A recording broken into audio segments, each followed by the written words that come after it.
architecture gave expression to this, although modern architecture can be interpreted in different ways, and yes, certainly it can. It is difficult not to conclude that Mies van der Rohe's, just to mention only the most obvious example, Seagram building in Chicago. This is obvious, is a typical expression of a world based on the individual standing on its own, isolated in a fundamental way from participation in being. I think this is, and of course one can differ on this, I think this is a typical example of the move towards abstraction within modern philosophy and eventually within social phenomena like the way in which we perceive individuals or human beings rather, architecture, etc., etc. Friends, this brings me to the conclusion. Of course, it is difficult to tell the way forward. And what is complicating the business of prediction is that every such an attempt is, of course, ridden with one's own subjective preferences. Be as it may, let me conclude with only one or two remarks. Personally, and yes, I can't avoid a personal view, deconstruction has done us a great service. By deconstructing our set ways, it has alerted us to the dangers of exclusion and even violence within traditional thought. I think I'll give that to deconstruction. It has alerted us to this attempt to do away with this, to do away with the female, etc., etc.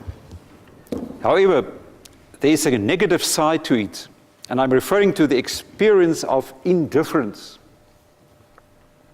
a common experience today.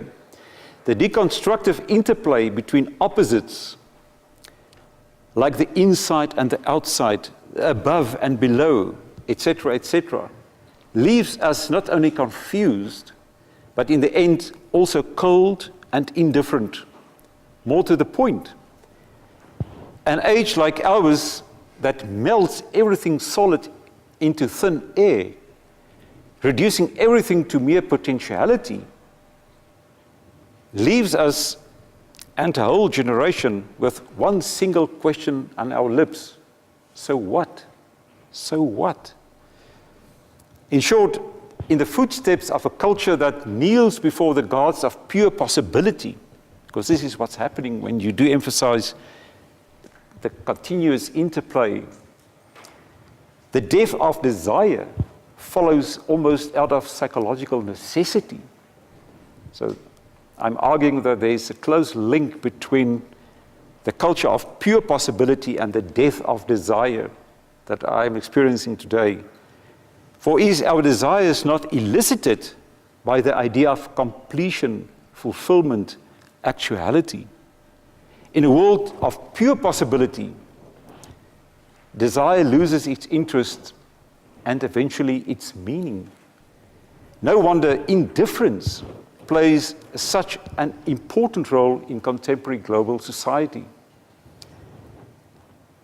Bell describes his experience of postmodern or deconstructive architecture as follows. Where am I? Where am I? Where am I? I thought as I wandered lost through the spacious glass hallways, utterly confused and feeling more than a little like a rat in a beautiful maze constructed by some mad scientist for her amusement. The building was a fine example of postmodern architectural style, intentionally disorientating and illogically laid out, confusing the inside and the outside, space and order, and event time, and even time, as the carefully induced vertigo dissolved my meticulous calculations to arrive at a meeting, he says. Because there is no answer to Bell's question, where am I? We are left behind, not only confused, but also utterly alone individualized and despondent. What about radical orthodoxy? Its image of being is wonderfully captured by the medieval painter Giotto in his painting, The Peaceful City. Now, I think Giotto's The Peaceful City, I'm not sure whether you can see the detail, but it's really depicting an old city, of course, but a city that invites communal life, that invites participation. And by doing that, it gives expression to the ontological basis of it, namely the idea that reality itself is a communal event. It depicts the traditional understanding of being as a participatory community, that is, being understood as a communal event. But, and this is the crucial or critical question, can we return to the world of Giotto? And we can continue the list. Not only Giotto, can we return to the world of Dante, contemporary and friend of Giotto? Can we return to the world of Aquinas? Can we return to the Gothic cathedrals, etc., etc.? Can we return to scholastic philosophy? Can we return to the art and music of high medieval times? Let me conclude by stating that this is, to my mind, this question, can we return, one of the most important questions worthwhile pondering today. Thank you.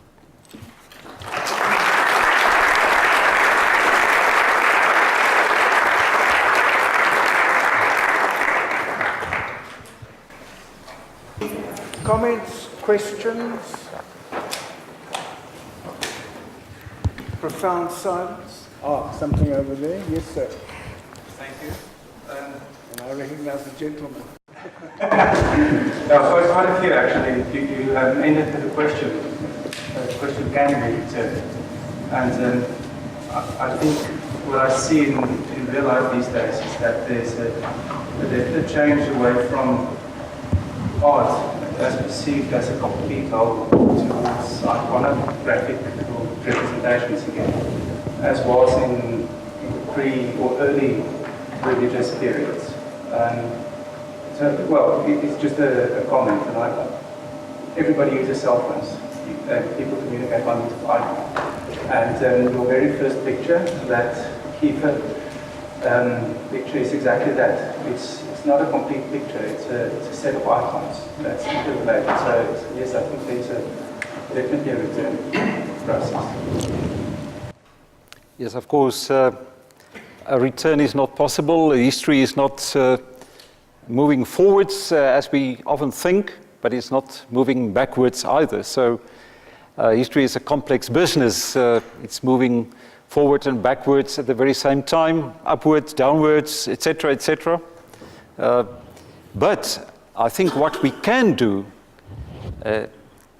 well, just in order to try to start to answer this question is, at least we can break away from this isolation from tradition by reinterpreting tradition. And this is what's so wonderful of the radical orthodoxy movement. They argue it's not possible to return. Of course it's not possible to return, but we can, in new exciting ways, from within a postmodern framework, reinterpret, and thereby creating the space where in which new ideas, also ideas within architecture, can come to the fore. So what I'm pleading for perhaps is a more intensive dialogue. Well, in the first place, a non-acceptance of the status quo. So in that sense, radically no towards, or a radical no for what I perceive the nihilism behind contemporary culture. A radical no to that. And at the very same time, attempt to bring into play traditional thought, traditional architectural styles, music, etc., etc., not only to repeat, well, not to repeat because it's not possible, but to create the space, as I said, for something new that may happen within our own times.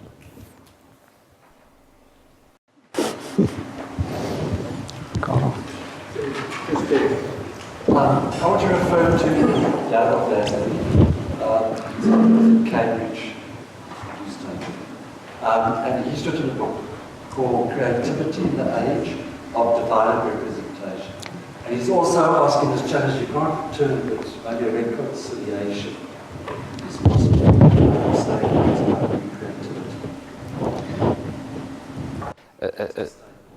Yeah, well, I fully agree with that sort of sentiment that you expressed. You know, I think there must be created amongst, especially younger people, especially at universities, a certain unrest to break away from this experience of indifference. This so what generation, or the whatever generation. Amanda often referred to that in her own research. The whatever generation is precisely the phenomena of indifference. And I can't see how we can do away with this without appealing to traditional thought. Yeah, but I fully agree with that remark. I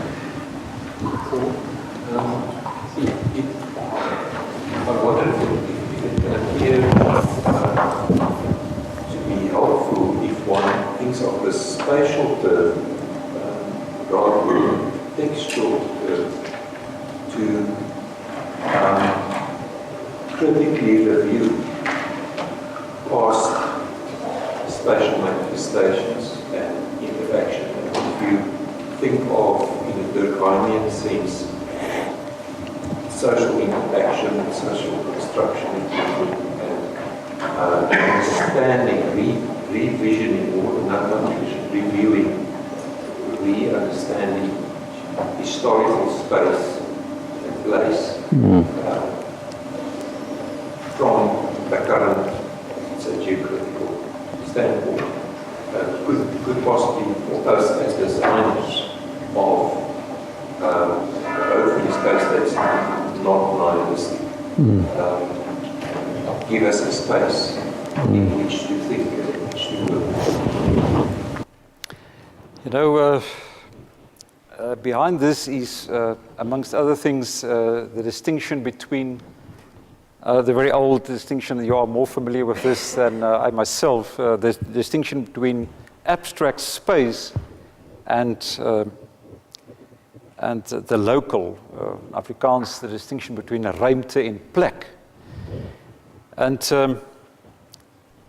why I think this is so important is that modern society, and especially if one looks at the instruments created by modern society, and especially the modern territorial state, the modern territorial state is purely based, perhaps a simplification, but on spatial metaphors, or based on the idea of control of a certain space, or the idea that you can geometrize a certain space, thereby controlling space to the full. You know, so you draw a map right across Africa, and you put sort of artificial borders on this map, thereby controlling. So the spatial metaphor is also a metaphor of control and especially rational control. And so what is behind this is also a search for an alternative to that. Although I don't think one can completely do away with the modern mindset, the attempt to spatialize. But in the process, one is often confronted with the opposite phenomenon, namely the sense for the sense of place, or the sin vir plek.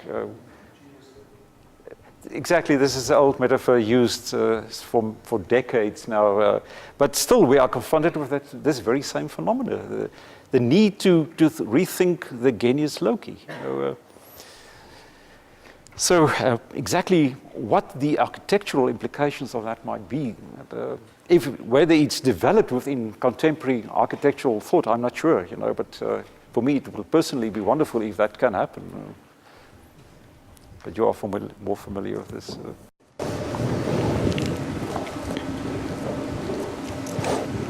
One more comment about that? Thank you. You know. A bit undefined this time again. Quite interesting from your opening thesis with the dichotomy between the opposites.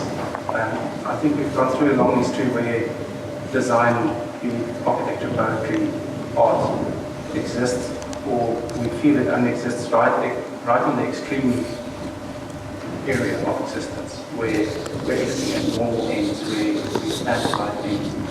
Whereas it seems to me that philosophical discipline exists in the possible in-between that you described. So it's very much a different approach to the same existence. I think the trouble is most of us exist in that impossible in-between, but there's no real mechanism to define it as a real high point wherever you are.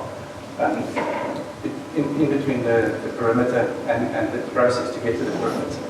So I think as we develop language, or the skill to define, we'll only be able to define the moment and get rid of that, whatever situation that we're in.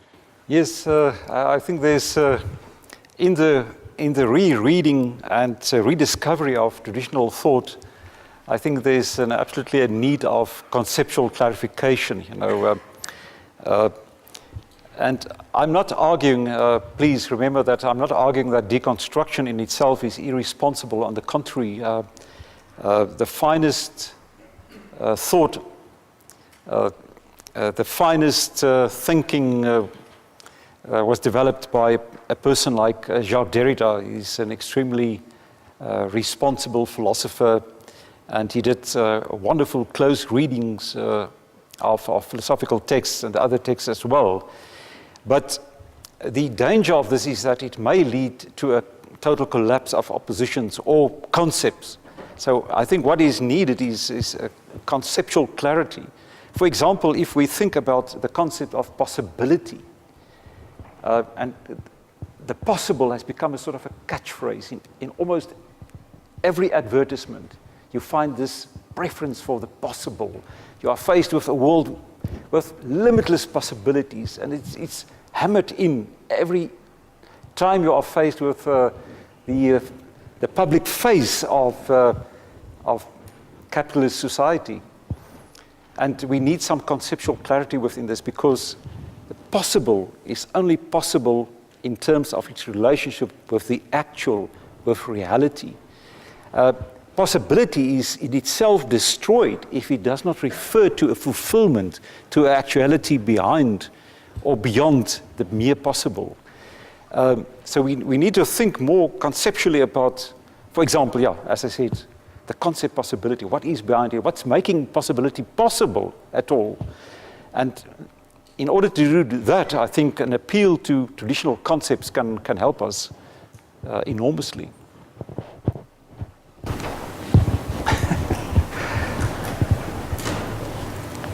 We're there for tonight. Thank you very much, Professor Goosen. Pleasure. Well, two things. Succinct, I think, clarity of thought, and certainly grist to the mill for thinking architects. I think that's the purpose of these. Is architecture has a couple of definitions, but the world of architecture actually comes from the world of ideas, and how one generates and deals with ideas in order to enrich the world that you people will be making 40, 50 years hence. A lot of you, some of us are done with that world. And that's why I believe a series such as this is important in order to stimulate, generate, and foster an order or a world which you will inhabit and enjoy inhabiting. So thanks very much. I think we haven't quite decided how to manage what these talks, questions or ideas these talks might elicit, but I will put my email address, and if anybody wants to share any thoughts or ideas that, or raise questions or concerns, and if there's enough after the 3 series to warrant a following summation, possibly with all 3 of our guests philosophers present, we will arrange that as well. We'll see how it goes. I also need to thank Rudolph for managing the event up until now and the events in the future. I think Carl will tell us what lies in our future. I put my email address. Thank you very much indeed.